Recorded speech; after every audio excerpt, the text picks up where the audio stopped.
ओम शांति। आज का वरदान है संपूर्ण समर्पण की विधि द्वारा अपनेपन का अधिकार समाप्त करने वाले समान साथी भाव। तो आइए समझते हैं कि संपूर्ण समर्पण की विधि द्वारा अपनेपन का अधिकार कैसे समाप्त करें कि समान साथी बन जाएं। इस वरदान का गहरा अर्थ है कि हम अपने जीवन में जो भी मेरा भाव रखते हैं, मेरा शरीर, मेरा परिवार, मेरा पद, मेरी सोच, यही बंधन का कारण बनता है। जब तक मेरा है तब तक मोह है, अपेक्षा है और दुख भी है। लेकिन जब हम संपूर्ण समर्पण की स्थिति में आते हैं तो यह मेरा स्वतः ही समाप्त हो जाता है। समर्पण का अर्थ है सब कुछ परमात्मा पर अर्पण कर देना और स्वयं को केवल निमित्त समझना।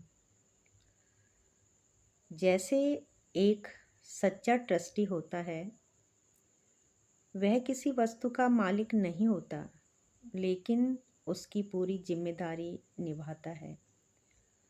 ठीक वैसे ही हमें इस जीवन में ट्रस्टी भाव से चलना है। जब मेरा समाप्त होता है तब एक नया भाव उत्पन्न होता है, समान साथी भाव। समान साथी भाव का अर्थ है न कोई छोटा, न कोई बड़ा, न कोई अपना, न कोई पराया। सब आत्माएं एक समान हैं और हम सब परमात्मा के साथी हैं। इस भाव में रहने से तुलना, ईर्ष्या, द्वेष ये सब स्वतः समाप्त हो जाते हैं। हम किसी को नीचे नहीं देखते और न किसी से ऊपर होने का अहंकार भी नहीं आता। आज के समय में अधिकांश समस्याओं का कारण यही है कि हम अपनेपन का अधिकार रखते हैं। ये मेरा है, ये मेरे ऊपर अनुसार होना चाहिए, और जब ऐसा नहीं होता तो मन अशांत हो जाता है। लेकिन यदि हम हर परिस्थिति में यह स्मृति रखें कि सब कुछ बाबा का है, मैं केवल एक सेवाधारी हूँ, निमित्त मात्र हूँ, तो मन हल्का हो जाता है।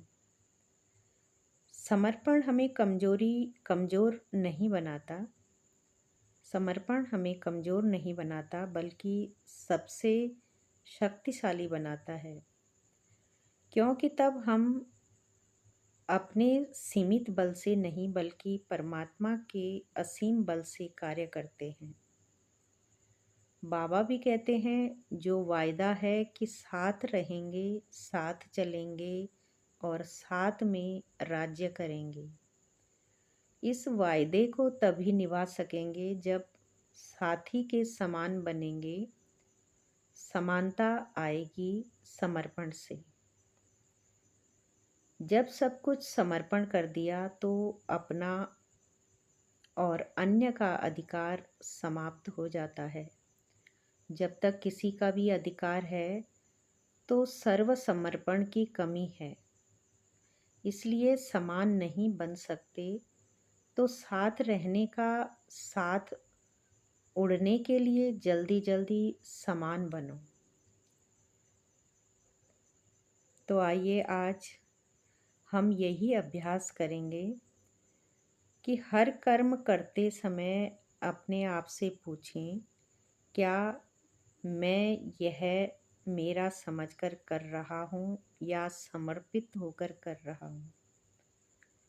जब हमारे अंदर यह परिवर्तन आएगा तो जीवन सहज, हल्का और आनंदमय बन जाएगा। ओम शांति।